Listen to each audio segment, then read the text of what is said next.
Assalamualaikum warahmatullahi wabarakatuh.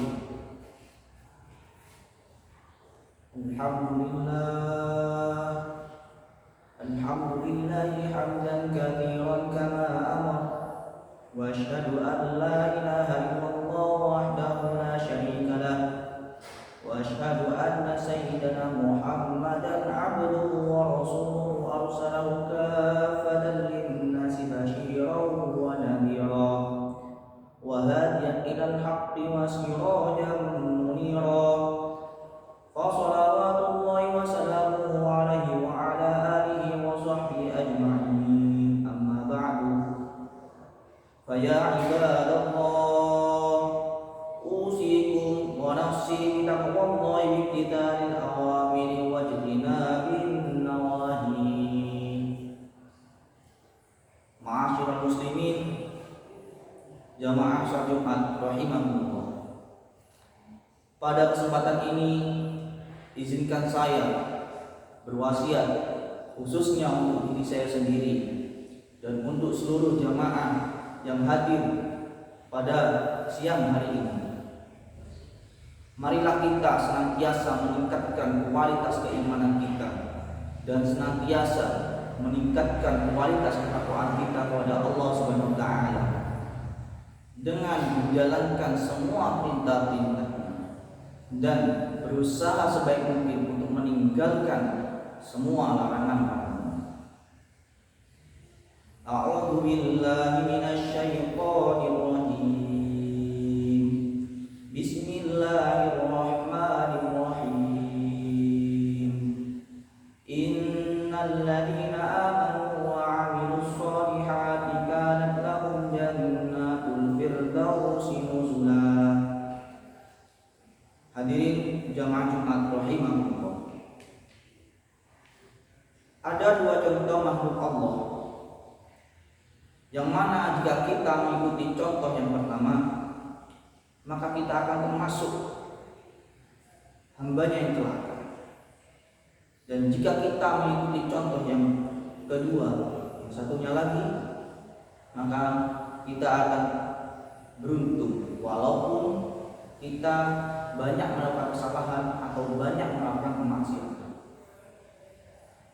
Imam Muhammad bin Ad-Darwi rahimahullah mengatakan dalam kitab Nasaihul Ibad, kata beliau, syaqiyam iblisu bi khamsati asya. Iblis itu celaka karena melakukan 5 hal, karena 5 perkara ini. Kita tahu bahwa iblis itu 6.000 tahun lebih dahulu masuk surga daripada Nabi Adam. Dan kita juga tahu bahwa iblis itu lebih pintar dari Nabi Adam. Akan tetapi iblis masih termasuk makhluknya Allah yang celaka. Bahkan iblis dilaknat oleh Allah hingga yaumul qiyamah selamanya. Kenapa sampai iblis termasuk makhluknya Allah yang celaka hingga dilaknat oleh Allah? Itu karena iblis melakukan 5 perkara ini. Yang pertama, lam yukir rabbil dzambi. Iblis tidak pernah mengakui kesalahan yang ia lakukan. Yang kedua, walam yandam. Iblis tidak pernah menyesal terhadap kesalahan yang ia lakukan. Yang pertama, sudah tidak pernah mengakui kesalahannya. Yang kedua, tidak pernah menyesali kesalahan yang telah ia lakukan. Ini adalah kesalahan yang fatal sekali. Karena kita tahu bahwa dalam hadis Nabi, an-nadamu taubatun. Penyesalan itu bentuk dari pertobatan. Menyesal itu sudah merupakan wujud nyata kita melakukan pertobatan kepada Allah. Yang ketiga, wala yalun nafsa. Iblis tidak pernah menyalahkan dirinya sendiri atas kesalahan yang ia lakukan. selalu mencari kambing hitam atas kesalahan yang ia lakukan. Yang keempat, walam ya'zim ala taubati. Iblis tidak pernah ada niatan sedikit untuk bertobat kepada Allah Subhanahu wa taala. Dia merasa bahwa sudah terlanjur melakukan kemaksiatan, sudah jelek, dicap jelek, sehingga dia malah terus melakukannya tanpa ada niat untuk bertobat. Hingga akhirnya pada poin kelima ini, efek dari dia tidak ingin ada niatan untuk bertobat, wa qanatu min rahmatillah. Pada poin kelima ini, wa qanatu min rahmatillah, sehingga iblis itu putus asa dari rahmatnya Allah dan maghfirahnya Allah. Sudah putus asa, tidak ada niatan, dan dari sinilah Allah akhirnya melaknat iblis dan menjadikan iblis termasuk golongan dari hambanya yang celaka.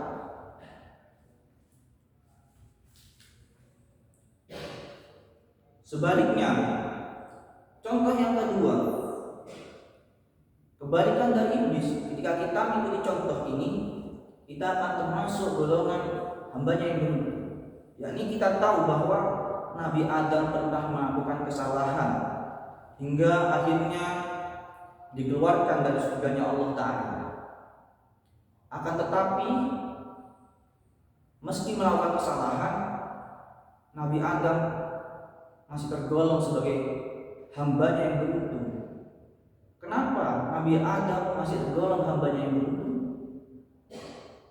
Wa sa'ida Adam alaihissalam bi khamsati asya. Nabi Adam masih tergolong hambanya yang beruntung karena 5 hal juga. Apa? Yang pertama, aqarrab bidzambi. Kebalikan dari iblis, Nabi Adam mengakui kesalahan yang ia lakukan. Ketika iblis tidak mau mengakui kesalahan yang ia lakukan, Nabi Adam mengakui kesalahan yang ia lakukan. Yang kedua, wala dima'alih. Nabi Adam menyesali atas kesalahan yang ia lakukan. Ada penyesalan tersendiri ketika telah melakukan kesalahan. Berbeda sekali dengan iblis yang tidak mau menyesali atas kesalahan yang ia lakukan.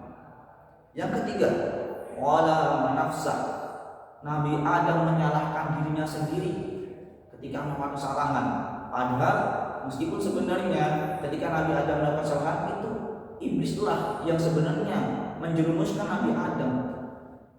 Tapi Nabi Adam tidak mau menyalahkan iblis, menyalahkan dirinya sendiri, tidak mencari kambing hitam atas kesalahan yang ia lakukan. Yang keempat, wa asra'a fi taubati.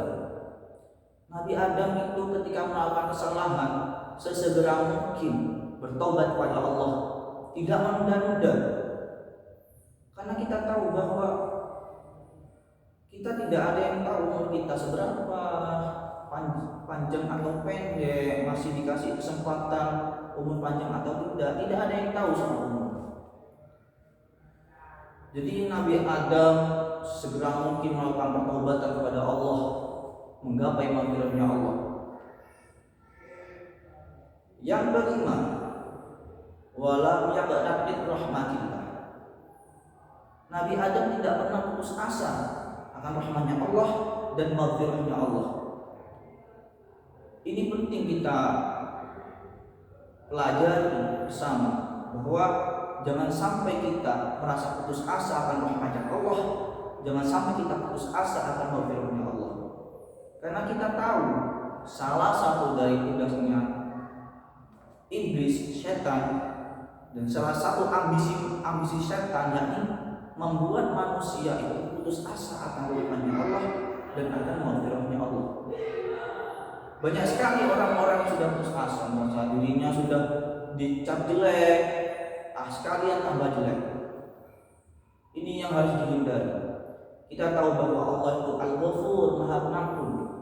Sebesar dosa apapun yang kita lakukan, ketika Allah sudah menghendaki untuk mengampuni, maka dosa besar ibarat tetesan tinta di lautan akan hilang dalam sekejap tanpa jejak.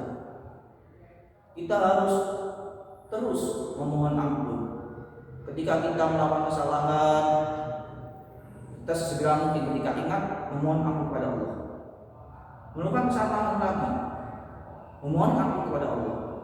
Karena mahal khata al-insan mahal khata wan nisyan. Manusia itu tempatnya salah dan lupa. Jadi ketika melakukan kesalahan segera mungkin bertobat. Melakukan kesalahan lagi bertobat lagi. Melakukan kesalahan lagi bertobat lagi, hingga akhirnya tubuh kita pada satu titik merasa lelah untuk bermaksiat kepada Allah, dan kita tidak tahu permohonan maaf apa, taubat yang mana yang Allah terima sehingga kita diampuni segala dosanya dan kita akan beruntung seperti Nabi Adam. Mudah-mudahan kita semua termasuk golongan orang-orang yang beruntung meskipun masih sering melakukan kesalahan, dan semoga kita termasuk orang-orang yang senantiasa menggapai maghfirahnya Allah dan tidak putus asa akan rahmat dan maghfirahnya Allah. Amin amin ya rabbal alamin. Inna ahsanal kalam wa aqwaman nizam kalamullahil malikil alam. Wallahu subhanahu wa ta'ala yaqul wa biqawlihi yahtabil muhtadun. A'udzu billahi minasyaitonir rajim. Wal 'ashri innal insana lafi khusrin illa alladziina aamanu wa 'amilus shalihati wa tawassaw bil haqqi wa tawassaw bis sabr. Barakallahu